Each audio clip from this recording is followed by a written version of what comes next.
Is the slide visible to you? Is the slide visible to you? Ma'am.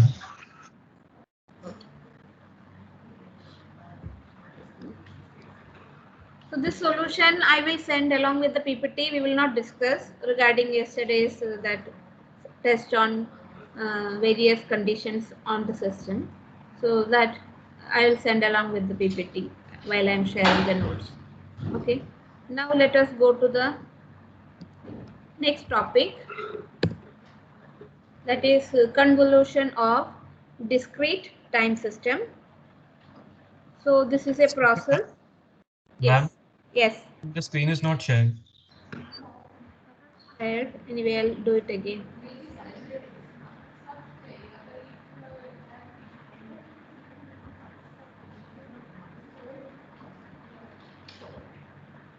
What about now? Yes, ma'am, now it is visible. Okay. So convolution is getting a third signal from the first and second signal. Okay, there is a process going on due to which we are obtaining the signal 3 from 1 and 2 signals. Okay, now this is actually meant for this convolution theorem is used to get the output of a system. Okay, to get the output of a system for any input signal, to obtain output of a system for any input signal if the impulse response and input of the system is known to you. Okay, if the impulse response of the system is known to you. Impulse response means what? I am giving a impulse signal to the system and I am obtaining the output, then that output is known as the impulse response. Okay, so if the impulse response of the system is known to you, then I can obtain the output of that system for any input signal. Using this process, using the convolution process, I can obtain the output of the system for any input signal, provided the impulse response of the system should be known to you.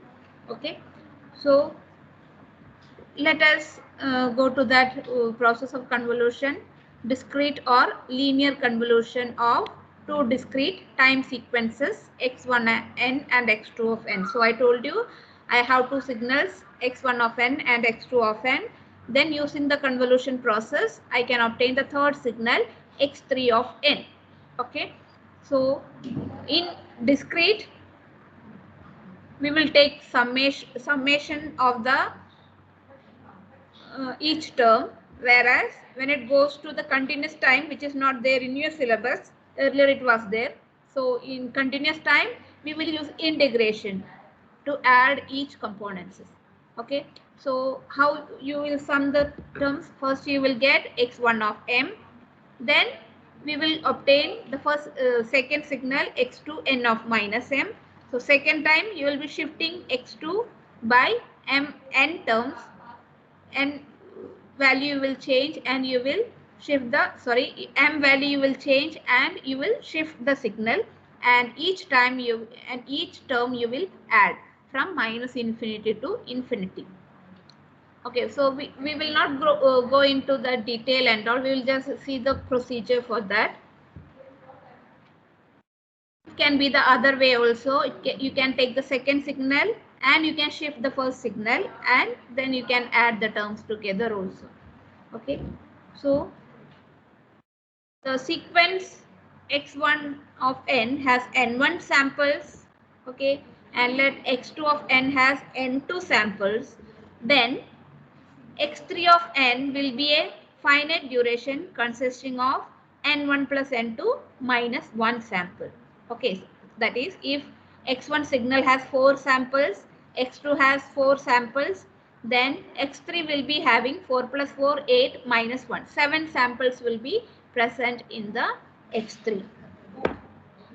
Okay, so this is the symbol. Normally x3 of n is equal to x1 of n convolutes with x2 of n.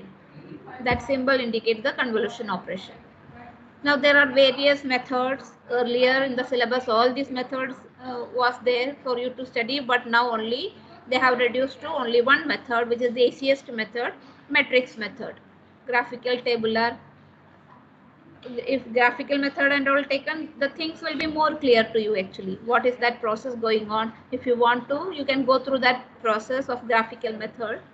Okay, so things will be more clear if you refer that graphical method. Okay, anyway, as per your syllabus, it is only the matrix method for the convolution. So let us go to that matrix method. So I told you there are two signals, x1 of n and x2 of n. We have to do convolution of these two signals. So let us write the signals, x2 of n as the column and x1 of n as the row. Now what will be the elements inside that matrix? It is just multiplication of row and column elements. That is, you will be the first row, first column element, how you will obtain x1 of 0.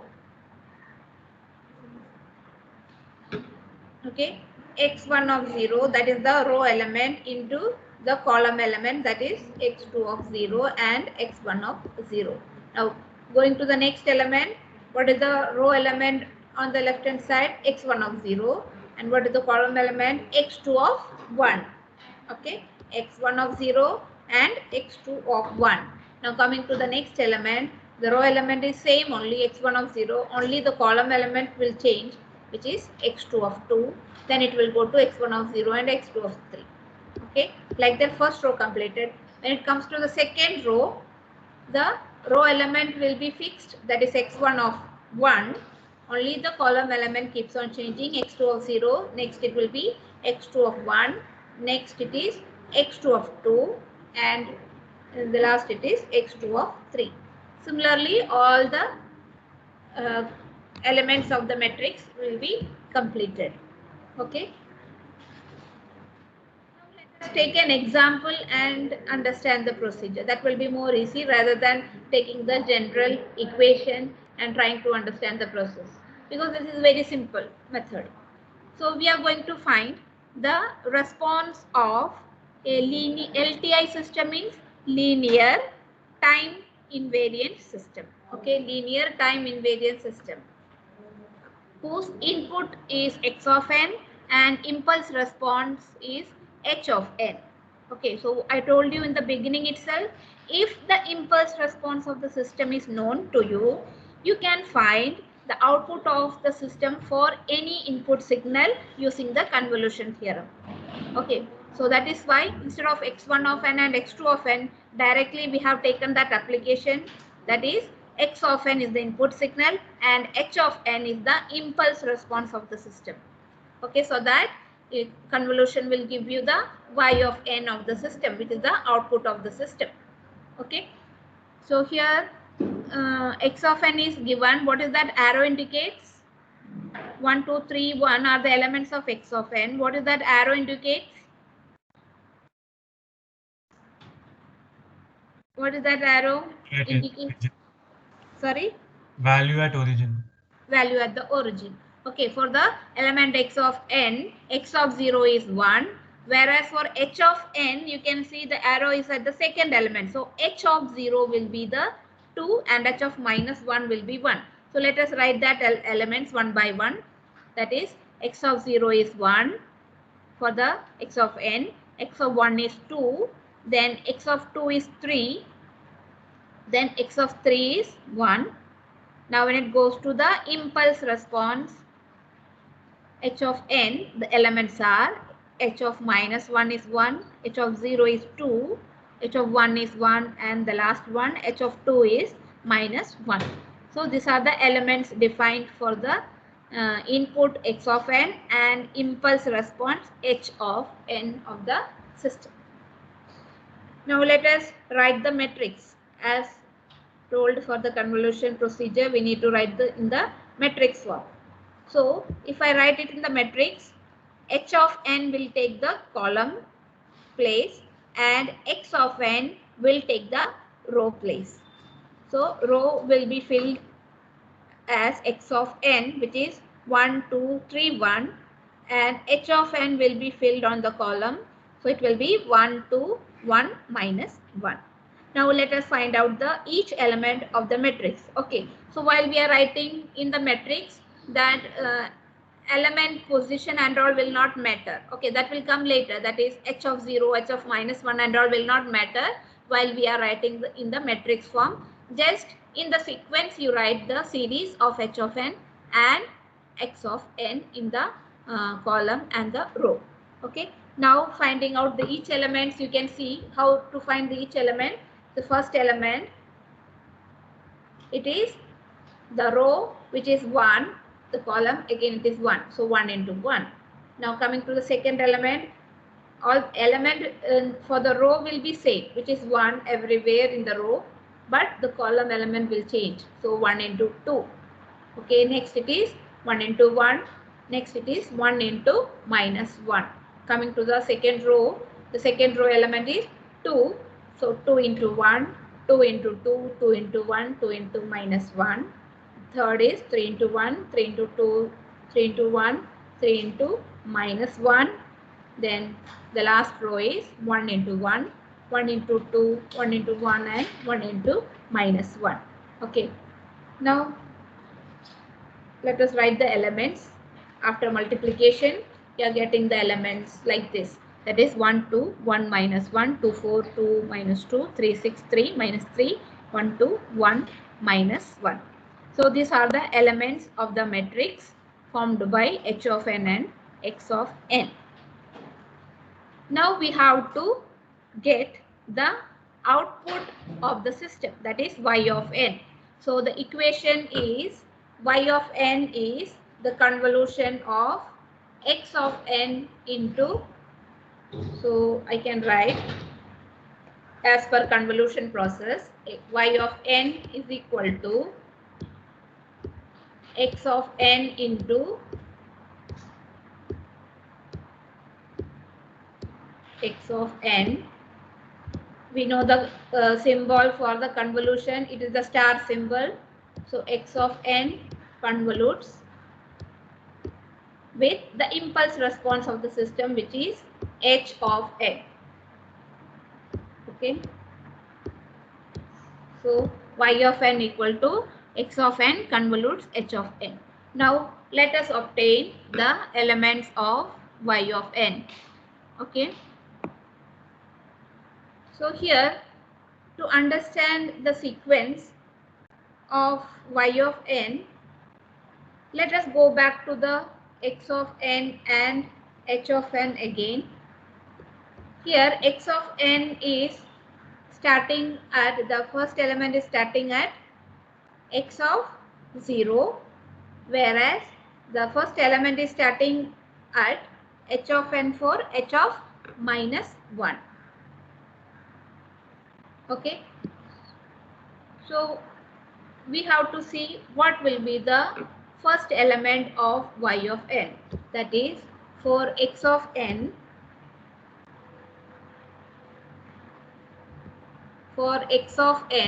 the first element is starting at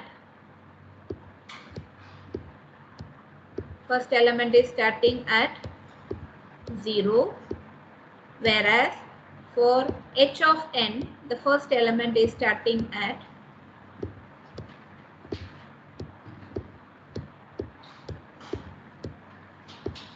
minus 1. Okay, so if this is the case, then for y of n, the first element will start at sum of these two, that is 0 plus minus 1. 0 plus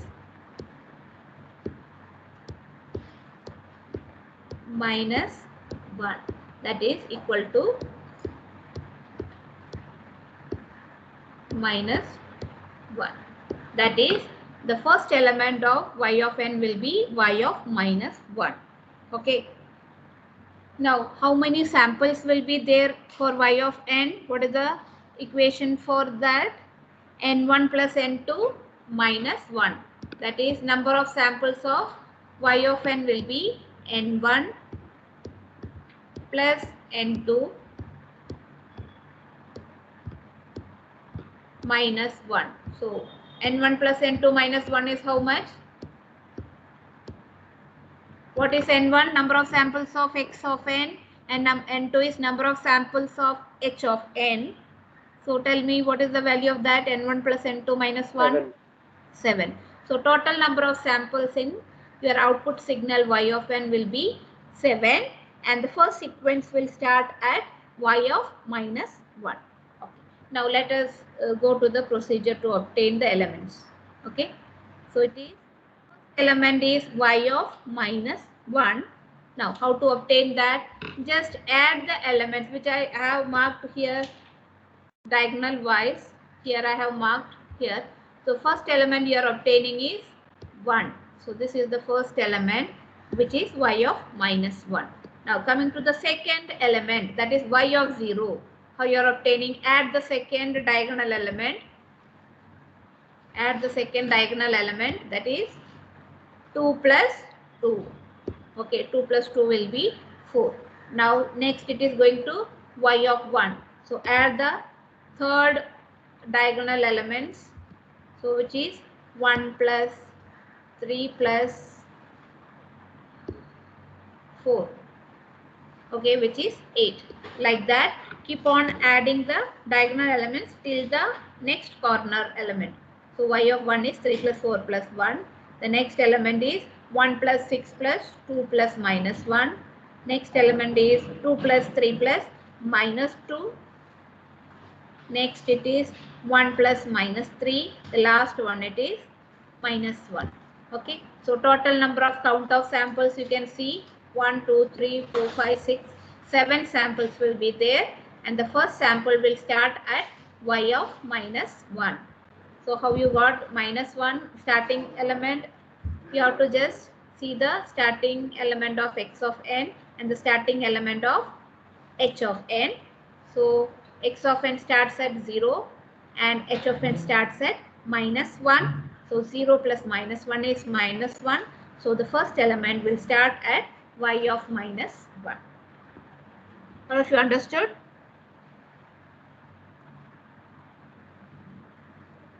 So y of n I can write now as, just take, you have to complete this step, then only you will get the full marks. Otherwise 2 marks will be deducted if you don't take out the y of n. After, you may be adding all the elements and keeping it there, but finally you have to write the sequence stating the position of the origin element. So y of minus 1 will be 1 and y of 0 will be 4. So indicate that with the arrow in the sequence.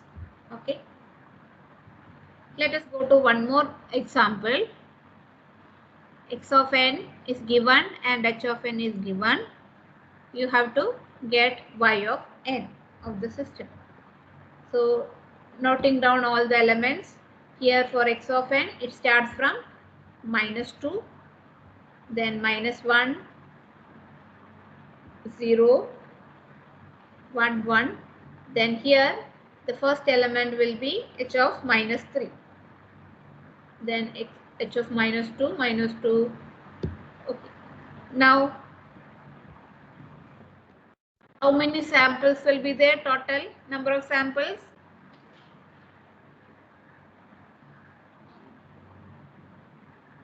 What will be the total number of samples? 9. 9. Is it 9?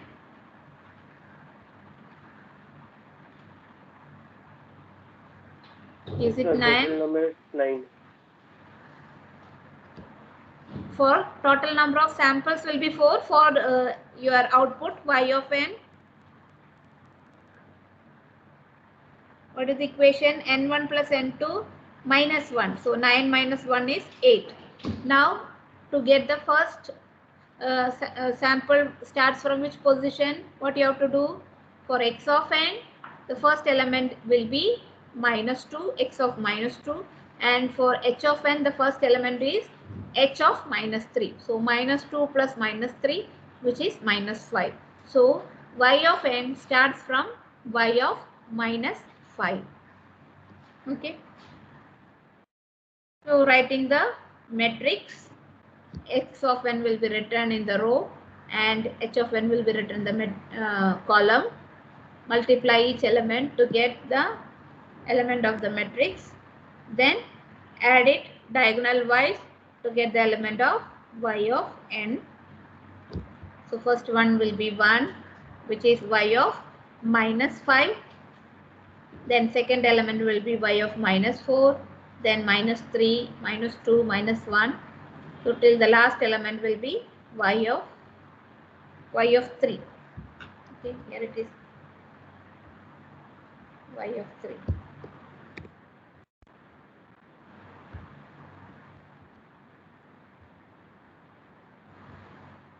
Okay, so your sequence will be the first element is starting at -5. So count -5, -4, -3, -2, -1, 0. So this is your 0th element. So there you indicate the position in the sequence. So I hope you understood. So do a numerical based on that.